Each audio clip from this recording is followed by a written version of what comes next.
बिस्मिल्लाहिर्रहमानिर्रहीम। नाजरीन अस्सलाम वालेकुम। नाजरीन आज की वीडियो मेरी इंतहाई पैगाम पर मबनी वीडियो है, लम्हा फिक्रिया पर मबनी वीडियो है। नाजरीन शर्म आनी चाहिए उन तमाम पाकिस्तानी नामवर अदाकारों को, तमाम पाकिस्तान के नामवर यूट्यूबर्स को और टिकटॉकर्स को कि जिन्होंने हक करा इख्तियार करने के बजाय अपने जमीर का सौदा करते हुए, बातिन का साथ देते हुए थर्ड पार्टी पर्सन टाउट बनकर चापलूसी पर इत्तफाक किया। नाजरीन उन्होंने पंजाब गवर्नमेंट से पैसे लेकर महारानी मोहतरमा मरियम नवाज साहिबा से बारी बरकम रकम उठाकर एक टाउट पर मुश्तमिल शख्सियत बनकर खूब मरियम नवाज की चापलूसी करते हुए तारीफों के पुल बांधे, खूब दाद रसी की। और खुदा के बंदो, ये तो कम से कम सोच लेना था कि ये वही मरियम नवाज है जिसने वाज़ेह तौर पर यह बयान दिया था कि मेरी लंदन तो कोई, पाकिस्तान में भी कोई प्रॉपर्टी नहीं है, पाकिस्तान में भी कोई जायदाद नहीं है। वो खुदा के बंदो, ये वही मक्कार औरत है जिसने इमरान खान साहब के दौर में महंगाई मार्च किया था। क्या मैं आपसे एक पाकिस्तानी अदना शहरी होने के नाते आपसे सवाल करता हूं, क्या आपको महंगाई आज खत्म होते दिखाई दे रही है? क्या आपको बेरोजगारी नजर नहीं आ रही? खुदा के बंदो, ये वही मरियम नवाज है कि जिसने वोट लेने की खातिर, मफाद की खातिर, ये लोग कुछ भी कर सकते हैं, वोट लेने की खातिर इसने अपने हर जलसे, हर जुलूस में 200 से 300 यूनिट तक बिजली मुफ्त देने का ऐलान किया था। इसने सरेआम ऐलान किया था कि ऐसा कभी मुमकिन हुआ है कि आप पूरा महीना अपने घरों में बिजली इस्तेमाल करें, जब आप बिजली का बिल जमा करवाने जाए तो आगे से आपके बिल के ऊपर स्टैंप लगा दी जाए और यह बता दिया जाए कि आपका जो बिजली का बिल है वो हुकूमत पाकिस्तान ने अदा कर दिया है? क्या ऐसा मुमकिन हुआ है? इसने ये वाज़ेह तौर पर आप लोगों को ऐलान किया था, फिर भी ये सब कुछ जानते हुए आप लोगों ने इसके ऊपर चापलूसी पर इत्तफाक करते हुए तारीफों के पुल बांधे। क्या मैं आपसे पूछता हूं, किस चीज को मद्देनजर रखते हुए आपने ये सब कुछ किया? क्या आपको आज मुल्क के अंदर बिजली के बिल नजर नहीं आ रहे? बिलों के ऊपर जो जालहाना तौर पर टैक्स लगा दिए गए हैं, क्या आपको वो नजर नहीं आ रहे? मुल्क में बढ़ती हुई बेरोजगारी, बढ़ती हुई महंगाई आपको नजर नहीं आ रही? बेवकूफो मरियम नवाज, ये वही मरियम नवाज है जिसने सेहत कार्ड गरीब का बंद करवा दिया। बेवकूफो, ये वही मरियम नवाज है जिसने औरत होते हुए चार दीवारी का तकद्दुस पामाल करवाया और मजीद भी करवा रही है, और मजीद अपनी अना पर अपनी शख्सियत को मद्देनजर रखते हुए पाकिस्तान की मजलूम आवाम पर जुल्म और जबर कर रही है। और क्या आपको ये सब नजर नहीं? ये वही मरियम नवाज है कि जिसके चचा ने इख्तिदार में आते ही पनागाहें बंद करवा दी, लंगर खाने बंद करवा दिए। मैं आपसे पूछता हूं कि आप अपने घर में रोटी खा तो लेते हैं, लेकिन पाकिस्तान की उस गरीब आवाम का क्या? उनका कौन सोचेगा? अगर तुम दे नहीं सकते तो खुदा के बंदो, कम से कम हक और बातिन का इंसाफ तो रखो। इंसाफ नहीं रख सकते तो कम से कम बातिन शख्स की शैतानी शख्सियत को तो रद्द करो। अगर लफ्जी जिहाद नहीं कर सकते, हक पर आवाज बुलंद नहीं कर सकते तो कम से कम बातिन शख्स की चापलूसी पर आवाज तो मत बुलंद करो, उसका तो साथ मत दो, चुप रहो। तुम्हारे लिए चुप बेहतर है। ये सब कुछ करने से बेहतर तो आपके लिए चुप अच्छी है। कल को तुम लोगों ने मरना भी है, खुदा को मुंह दिखाना है। क्या सब कुछ पैसा ही है? पाकिस्तान की आवाम के पास रहने को, रात गुजारने को छत नहीं था, बिस्तर नहीं था, तकिया नहीं था।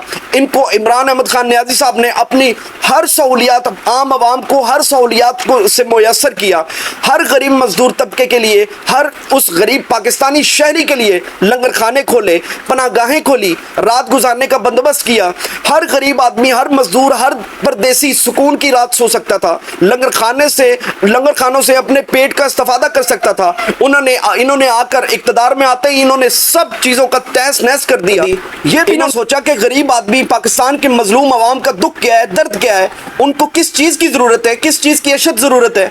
हर वो चीजें जो इमरान खान साहब ने एक अच्छाई पर मबनी, इंसानियत पर मबनी चीजें की थी, सब गरीब का दर्द पहचानते हुए जो स्टेप लिए थे, इन्होंने बिना सोचे, बिना समझे, हठधर्मी का मुजाहरा करते हुए, ये तो लगता ही नहीं है ये मुसलमान है, जिनको नमाज पढ़ने का नहीं पता, जो नमाज पढ़ते हुए अपने बच्चे बूढ़े हो गए हैं, फर्क ही नहीं पता लगता कि बाप कौन है और बच्चा कौन है।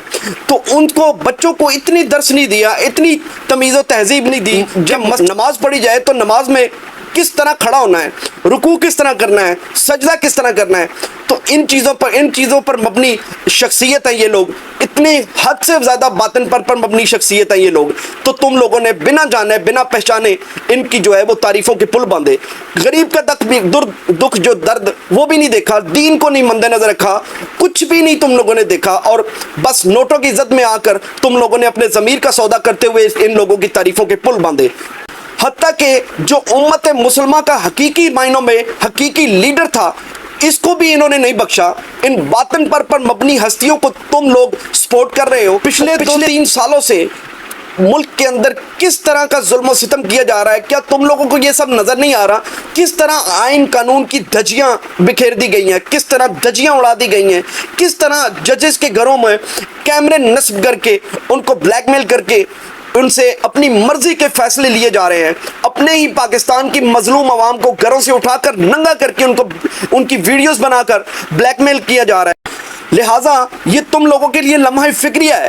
یاد رکھو کہ تم لوگ شیطان کی پکڑ میں ہو، کیونکہ تم نے اپنا ضمیر، اپنا ظرف، اپنی فطرت میں شیطان کو شامل کر لیا ہے۔ انشاءاللہ میرا اللہ رب العزت تم لوگوں کا بہتر انصاف کرے گا، تم دیکھ لینا، کیونکہ تم لوگ تو حق اور باطن کا انصاف کرنے سے رہے، لیکن میرے اللہ کی ذات بہترین انصاف کرنے والوں میں سے ہے۔ تم گھٹیا لوگوں کی شخصیت کو مد نظر رکھتے ہوئے کچھ الفاظ تمہاری نظر کرنا چاہوں گا کہ ذرا تم دام تو بدلو، یہاں ایمان بکتے ہیں۔ ذرا تم دام تو بدلو، یہاں ایمان بکتے ہیں، یہاں انسان بکتے ہیں، یہاں فرمان بکتے ہیں۔ کل کو اگر ان بے حس لوگوں کو، میں اپنے ناظرین میں آپ کو مخاطب کرتے ہوئے آپ کو آگاہی دینا چاہتا ہوں کہ کل اگر ان بے حس لوگوں کو کچے کے ڈاکو پیسے دیں گے نا تو باخدا مجھے لگتا ہے، مجھے کنفرم ہے کہ یہ ان کی تعریفوں کے پل بھی باندھنا شروع کر دیں گے، یہ اس طرح کے ضمیر فروش لوگ۔ کیونکہ ناظرین یاد رکھیے گا، میری بات ہمیشہ یاد رکھیے گا، اپنے تمام دشمنوں کو معاف کر دو، لیکن ان لوگوں کو ہرگز کبھی معاف نہ کرو جو تمہارے رزق اور تمہاری عزت کے دشمن ہو۔ یہ ان لوگوں نے جھوٹی تعریفوں کے پل باندھ کر یہ ثابت کیا ہے کہ یہ لوگ عام عوام، عام شہری کی عزت کے بھی دشمن ہیں اور رزق کے بھی دشمن ہیں۔ لہٰذا تم لوگ یاد رکھیے گا، انشاءاللہ تعالی تم لوگوں کا انصاف اس دنیا میں ہی عبرتناک بنا کر دیا جائے گا انشاءاللہ۔ اسی کے ساتھ ناظرین آپ سے اجازت چاہوں گا اور آپ سے درخواست ہے میری کہ آپ بھی اپنے حصے کی آواز بلند کیجئے، اپنے علم، اپنے استطاعت کے مطابق اپنے آواز کو بلند کیجئے اور ان باطن پر مبنی ہستیوں کے بارے میں اپنی اظہار رائے دیجئے اور کھل کر آواز اٹھائیے، کھل کر سامنے آئیے، تاکہ یہ تو حق اور باطن کا فرق کرنے سے رہے، کم از کم ہم بھی ان میں شامل نہ ہوں، ہم حق کو حق کر کے سامنے لائیں اور باطن کو باطن کر کے سامنے لائیں، تاکہ ان کو اس طرح کی اتنی آواز اٹھا لیں ناظرین کہ ان کو اپنی حقیقی آئینہ، حقیقی شخصیت جو گند پر مبنی شخصیت ہے، باطن پر مبنی شخصیت، ان کو حقیقی طور پر اپنا عکس دکھائی دے، حقیقی معنوں میں ان کو اپنی حقیقت دکھائی دے کہ ہم نے کیا گناہ کی ہے، کون سی غلطی کی ہے۔ یہ اسی کے ساتھ آپ سے اجازت چاہوں گا، اللہ حافظ۔